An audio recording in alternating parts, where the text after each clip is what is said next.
La colonización española, que también tiene que ver con extracción de materias primas, tiene otras orientaciones, tiene una orientación también espiritual, tiene una orientación cultural, que no la hay en el caso francés. Nosotros lo dijimos alguna vez, pareciera que la colonización francesa es de las peores que ocurrieron en la humanidad porque no dejaron nada.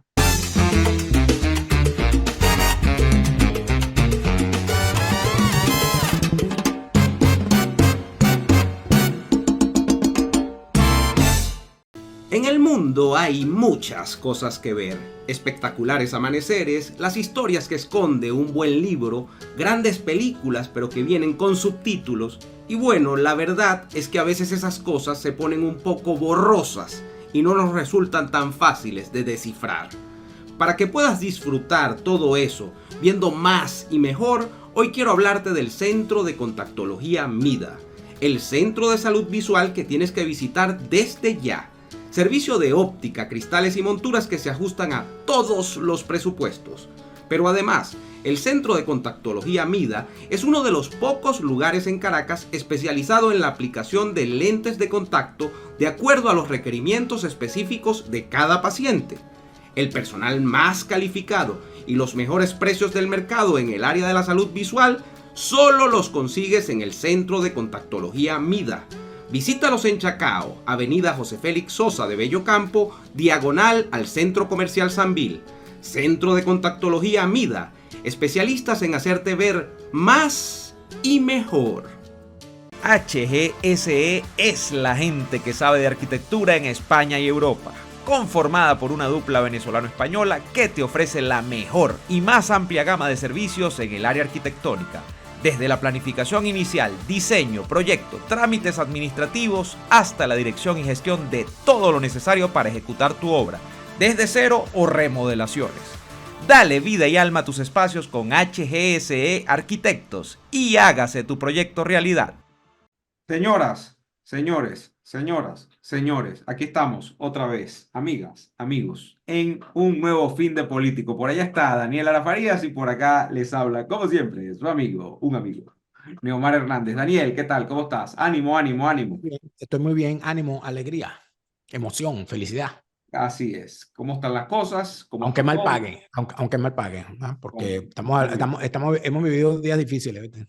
Pero bueno, Podríamos hablar de que estamos en tiempos revueltos, confusos y violentos. Fíjate. yo no me imaginaba que el año 2024 iba a comenzar de esta forma tan trágica como ha arrancado. O sea, el 2024 ha sido realmente trágico, te lo digo sinceramente. Daniel, ¿tú te acuerdas Sinceramente, de un programa que teníamos nosotros que se llamaba Y así nos va? sí, claro.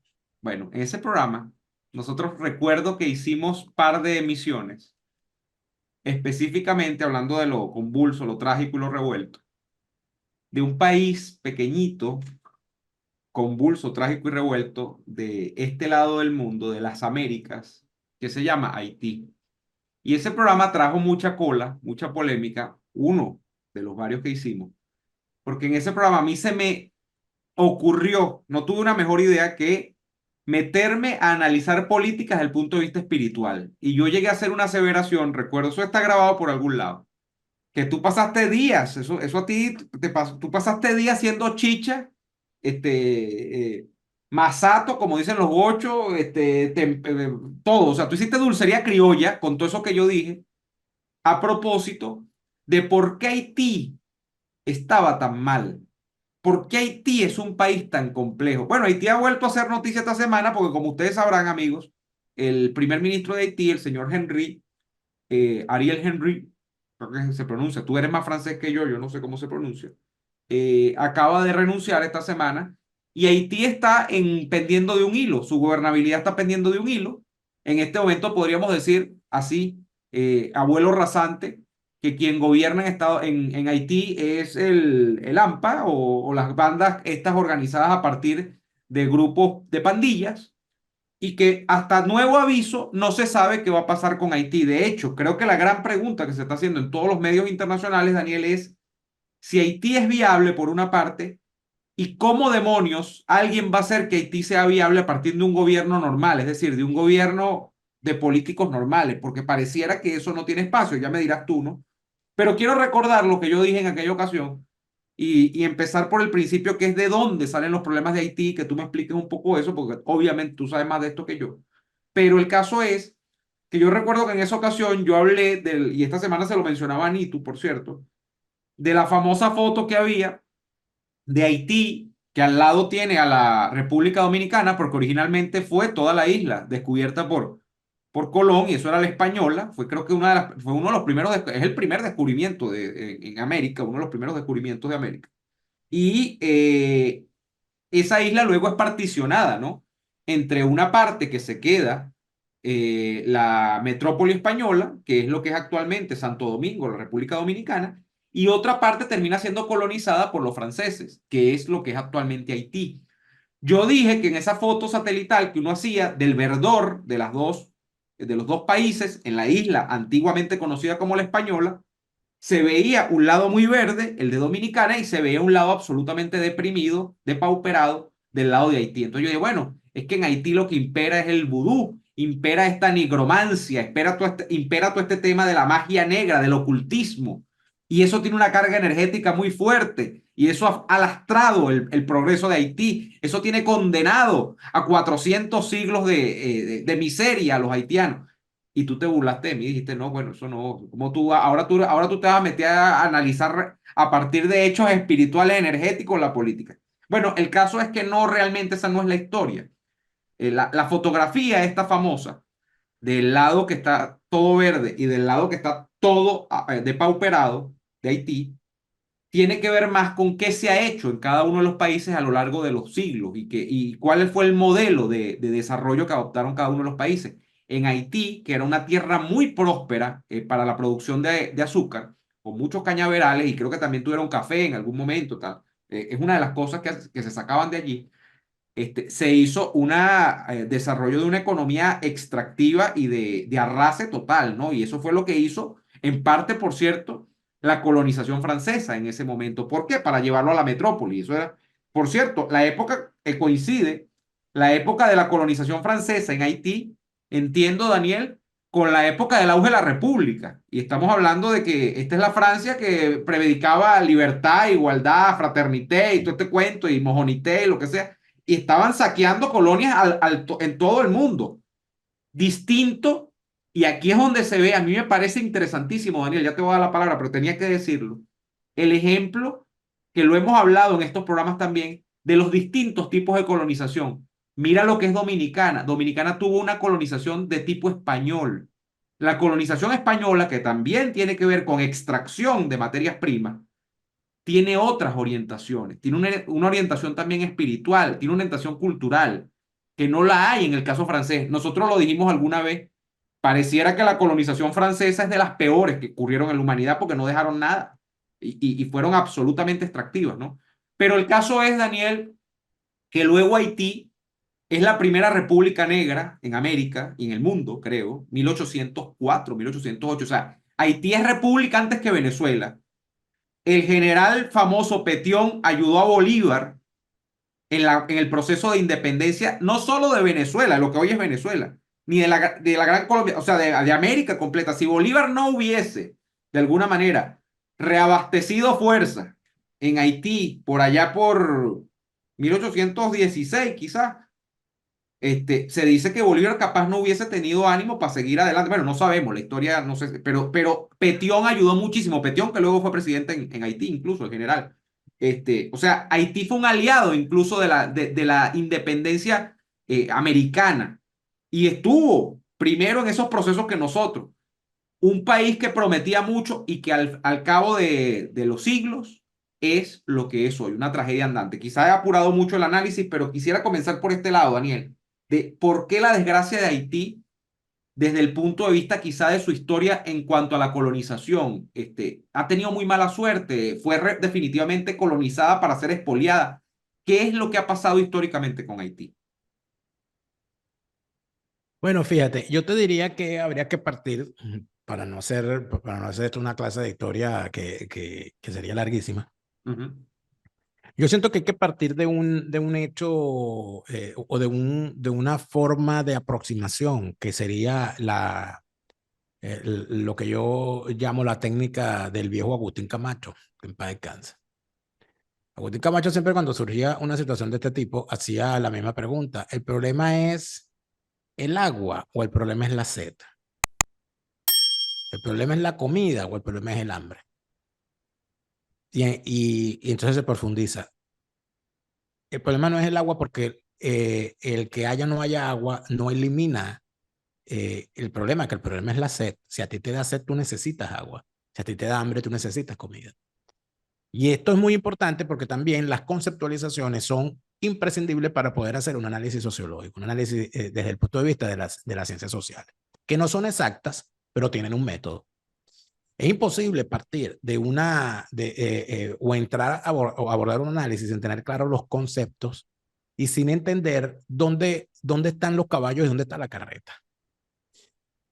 Cuando tú dices que yo te he sometido a burla, a chanza y que he utilizado tu forma de abordar el tema de la presencia del vudú en Haití, poniéndolo como el origen místico de sus desgracias, es decir, intentando establecer que como en Haití se practica vudú y toda esa brujería y toda esa cosa, por eso es que les va mal, siento que ponemos los caballos detrás de la carreta.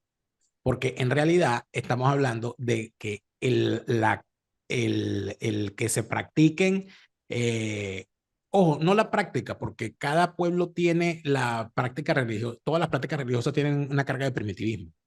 Todas las prácticas religiosas tienen una carga cultural particular que no se puede establecer como buena o como malo, porque las creencias no son ni buenas ni malas, son creencias.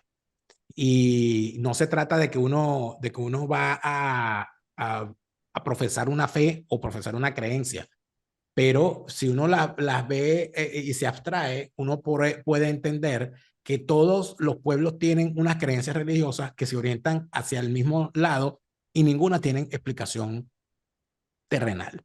Dicho esto, yo te podría decir que no me parece lógico pensar que a Haití le va mal porque practican vudú.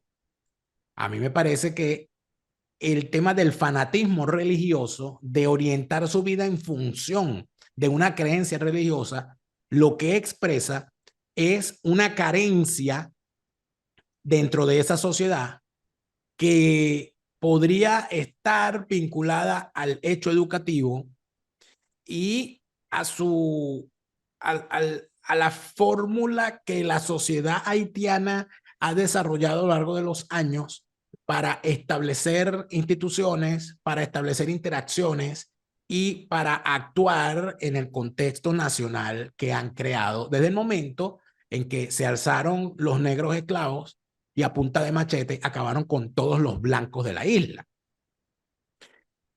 ¿Por qué te digo esto?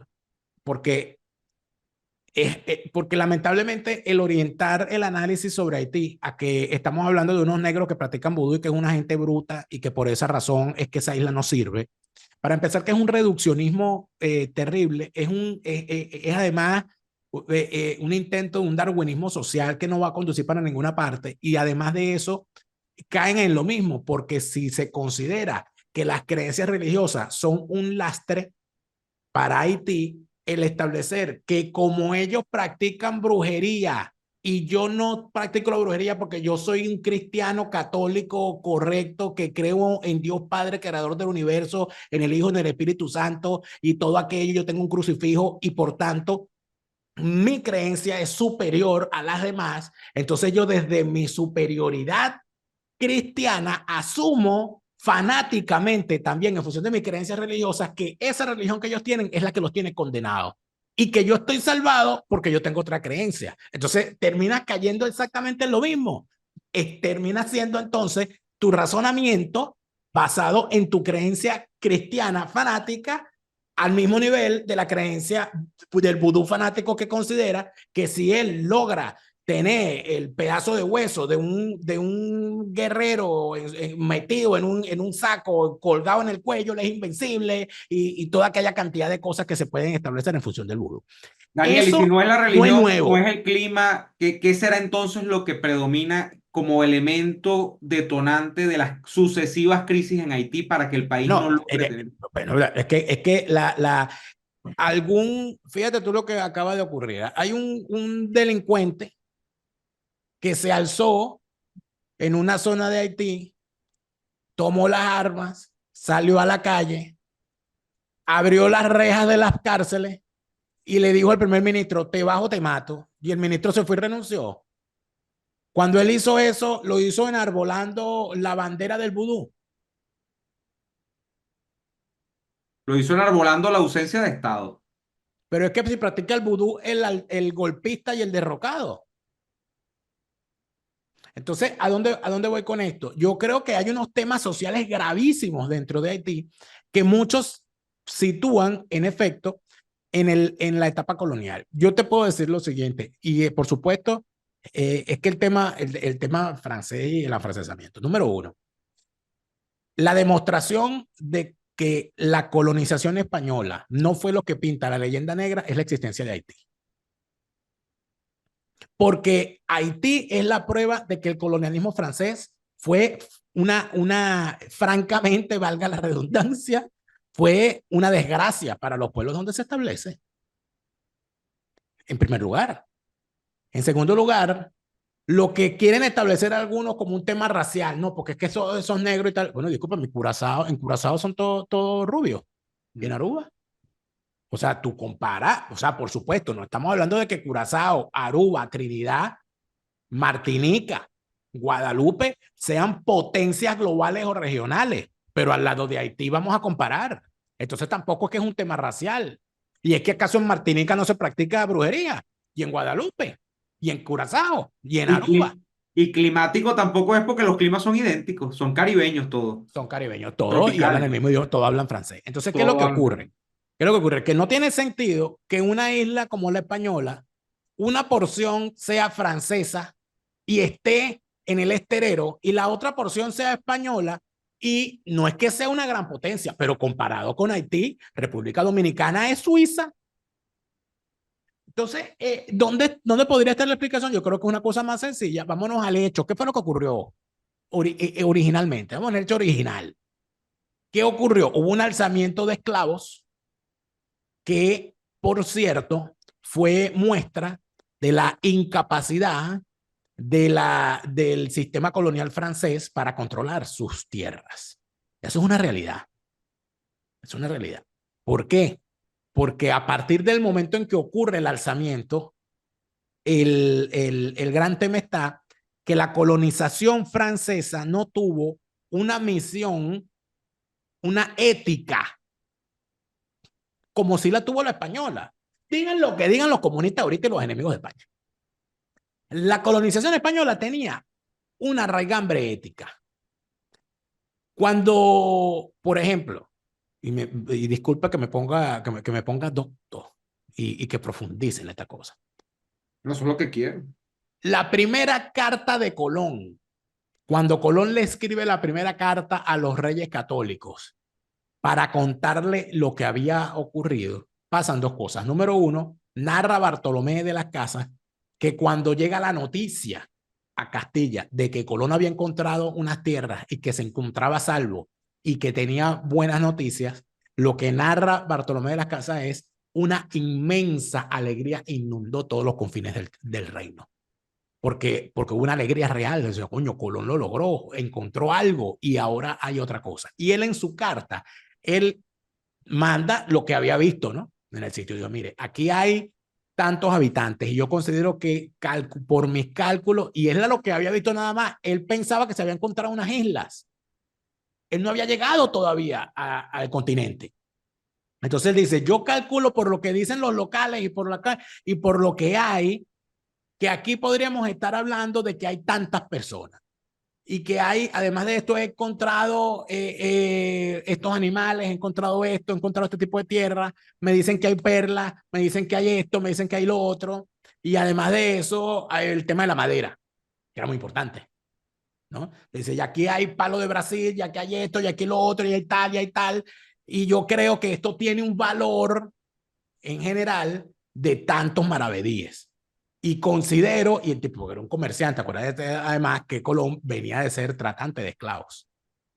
Entonces él pone entre las cosas que dice, y por el número de almas que existe, puedo calcular que las ganancias pueden ser en el mercado de la trata de esclavos de cerca de no sé cuántos maravedíes al año, contando por cabezas de tantos esclavos vendidos. A la reina le están leyendo eso y cuentan las cronistas que la reina dice, pero ¿qué le pasa al almirante? Él no puede esclavizar a mis vasallos.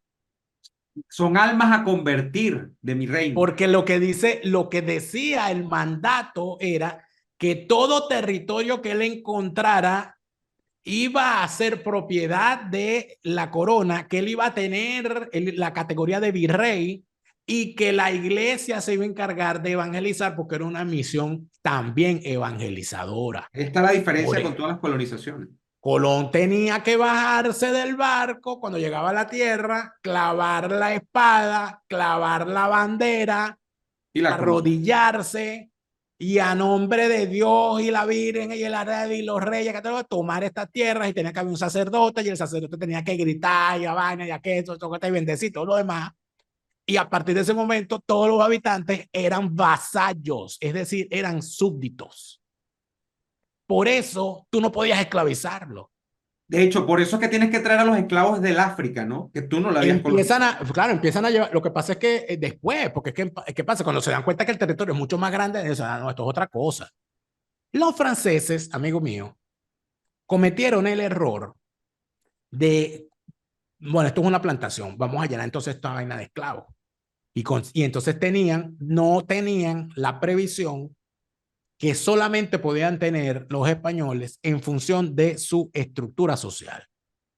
En España, el primogénito heredaba, el segundo iba para el ejército, el tercero iba para el monasterio a hacer cura y el cuarto se quedaba buscando en qué aventura se metía para ver si lograba tener un título de hidalgo o de cualquier cosa. ¿De qué se llena entonces América? De los cuarterones, de los Aventureros, de los aventureros. De los buscamundos, claro. Tú no consigues al príncipe de ninguna casa cruzando el charco para irse para América. Porque no tiene su seguridad en su casa de origen. No llegó ningún duque, no llegó ningún... No, esos hicieron duques marqueses después que se fueron. Entonces, ¿qué te ocurre con eso? Que llegan a establecerse, como llega Bolívar el Viejo, un bicho que vivía en un rancho allá en la Puebla de Bolívar, y llega a América, y en América es donde se hacen los Bolívar. En tal sentido, ¿qué ocurre? Que no tenías el mismo capital humano para emprender la conquista y la colonización, no lo tenían los franceses, porque los franceses habían acabado, además de eso, acabaron en determinado momento, cuando emprenden toda la colonización, acaban con la estructura social a través de la Revolución Francesa. Y al acabar con esa estructura social que tenían, en medio de todo ese rollo que tenían, les pasa lo que les pasa en Haití y unos negros terminan diciendo, ven acá, ¿cuántos somos nosotros? Vamos a matar a estos carajos, y los matan. Matamos a todos los blancos y listo. Y se acabó. ¿Por qué? Los franceses aprenden. Los franceses aprenden y a partir de ese momento la colonización francesa cambia. Para empezar, cambia Francia, se liberan de Napoleón y empieza un nuevo proceso y deciden que ellos no van a hacer la colonización como los españoles, que crean instituciones, que crean universidades, que crean, le dan poder a los criollos, permiten el mestizaje, le dan cabida a los mestizos, no solamente a los criollos, sino a los mestizos también. Se crean instituciones locales, es decir, se crea un estado en eso, instituciones allí, instituciones fijas, nuevas instituciones.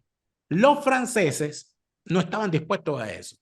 Y dijeron, en vez de decir, vamos a hacer lo que hacen los españoles, a crear instituciones, lo que dijeron fue, no, vamos a evitar que nos vuelva a pasar lo que nos pasó en Haití. Y para evitar que nos pase lo que nos pasó en Haití, nos vamos a llevar a todos los negros de la misma zona. Y en vez de llevarse a todos los negros de Benín, como hicieron en Haití, empezaron a llevarse, tráeme 3 de Benín, 2 de Nigeria. Para que no pudieran coaligarse. Para que no tuviesen la misma cultura, no tuviesen la misma etnia, no tuviesen la misma lengua. Y ahí estos procesos terminan creando otra cosa. Número uno, por esa razón es que en las colonias francesas, sobre todo en el Caribe, nace una lengua distinta. Que sea un patuá, un papiamento, una vaina loca ahí todo, por todas partes. Número dos, la mezcolanza crea unas nuevas culturas que solamente se viven en esos sitios, ¿verdad? Y número tres, no vuelven a ocurrir No rebeliones, hay rebeliones negras otra vez. pero tampoco surgen sociedades firmes hasta el punto de que el día de hoy, cuando tú hablas de Guadalupe y Martinica no son independientes, son lo que llaman en la legislación francesa territorios de ultramar, siguen siendo parte de la República Francesa. Entonces yo lo que te diría, para cerrar, es que en el caso particular de Haití, se viven dos cosas. Número uno, otro fracaso de los franceses en intentar hacer algo más allá de sus fronteras. Qué fracasados son estos panas cuando se trata de imponer un modelo o de crear algo más allá de su frontera. Es lo que llama mi hermano la famosa navaja. Y fíjate, siguen en esa vaina, porque ya anda Macron inventando. Lo que llama mi hermano la navaja francesa. ¿Tú sabes lo que es la navaja francesa? La No. navaja francesa es doble. Por este lado tiene una navaja y por el otro lado tiene una bandera blanca. Ellos son los primeros que salen a buscar peo y los primeros que se rinden. Macron, tú has dicho algo muy clave. Macron, que uno no, se lo decía a Nito esta semana, digo, Nito, ¿qué es un Macron? Macron uno no sabe qué es. Macron parece una creación de laboratorio, al Macron punto es un estudiante de 15 años que se enamoró de su profesora cuarentona. Eso es Macron. parecido. Y ojo, no me estoy metiendo con la vida privada de nadie, sino que lo que estoy diciendo es que Macron es una persona que ha dado muestras a lo largo de su vida de no tener comprensión de un mundo distinto al mundo en el que él vivió. Es decir, Macron no es un hombre de mundo. Macron no es un De Gaulle. Macron no es un Churchill. Macron es un tipo de un Macron no es un laboratorio, Reagan. hasta en un laboratorio. O sea, no son unos tipos que conocen el mundo en el que viven, que saben qué hay, cómo piensa el inglés, cómo piensa el alemán, sino que viven en las cuatro paredes de su mundito francés, ulala, dame un croissant, y los tipos creen que en realidad el mundo se mueve en función de los criterios del estamento político francés que se renueva en su cobardía cada 100 años y donde surgió un char de gol, salen 100 petein.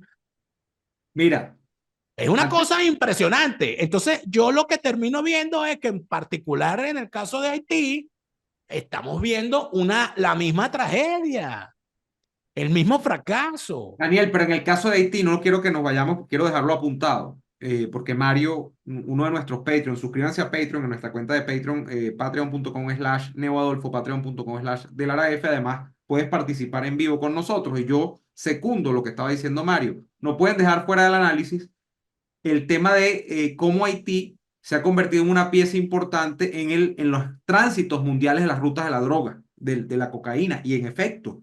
Fíjate que esta semana es noticia que hay prácticamente un toque de queda no anunciado, es un toque de queda de facto en una ciudad de Argentina, la Argentina de Milei, en Rosario, que es la capital de Santa Fe. Por cierto, el feudo político del kirchnerismo, hay un toque de queda prácticamente porque las bandas criminales que están asociadas al hecho, no lo pierdas de vista, de que al igual que en Guayaquil, que tienen allí un puerto, porque esto es una ciudad portuaria, por donde sale la droga para Europa, tienen azotada a la ciudadanía. La semana pasada mataron 4 personas absolutamente aleatorias. No eran 4 personas que estaban metidas en problemas, que estaban desafiando a nadie ni nada, sino que simplemente estaban mal parados y unos sicarios los mataron porque hay una guerra contra el Estado, contra las autoridades. Lo mismo que llevó a que Daniel Noboa fuese electo presidente en Ecuador y naufragara la presidencia de Lazo, porque Guayaquil es una ciudad portuaria donde las bandas criminales están cobrando espacio. Lo mismo que fue noticia en todo El Salvador hasta que le llegó Bukele.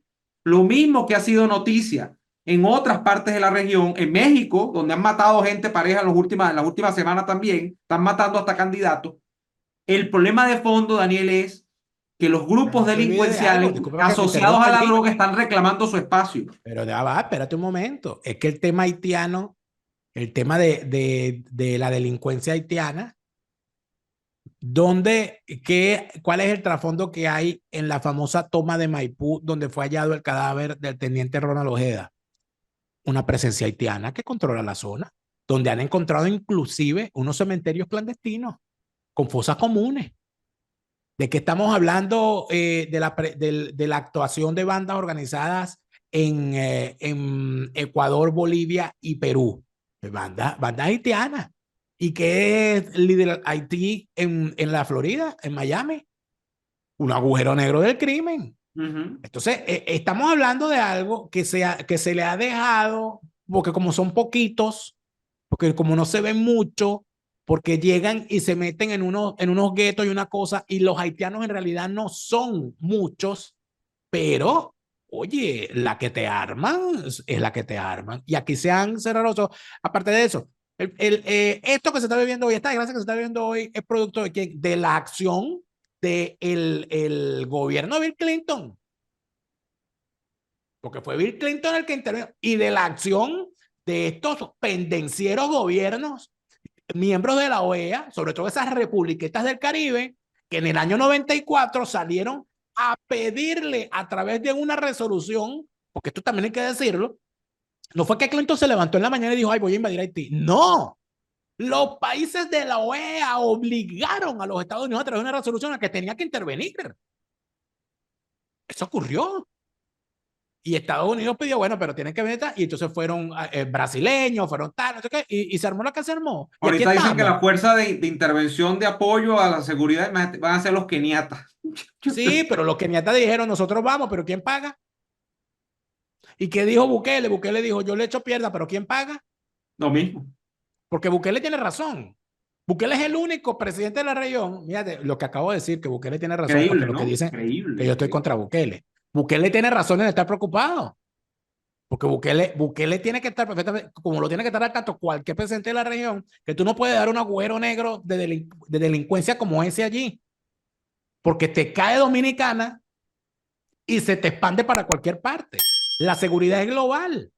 Y aquí hay gente que parece que no lo quiere comprender. Así es. Por cierto, la frontera en Dominicana, con Dominicana está que arde. Eso está súper resguardado en este momento. Nosotros vamos a despedir esta edición de La Ñapa. De La Ñapa no, este es el fin de político. Vamos a La Ñapa. La Ñapa la ven ustedes en el canal de Daniel Lara Farías, como todos los domingos también.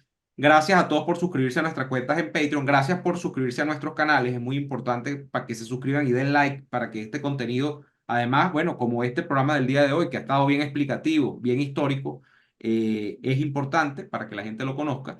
Y bueno, no me queda más que despedirme e invitarles a ver La Ñapia, que nos veamos de nuevo también en este canal, en este espacio, la próxima semana. Hasta entonces.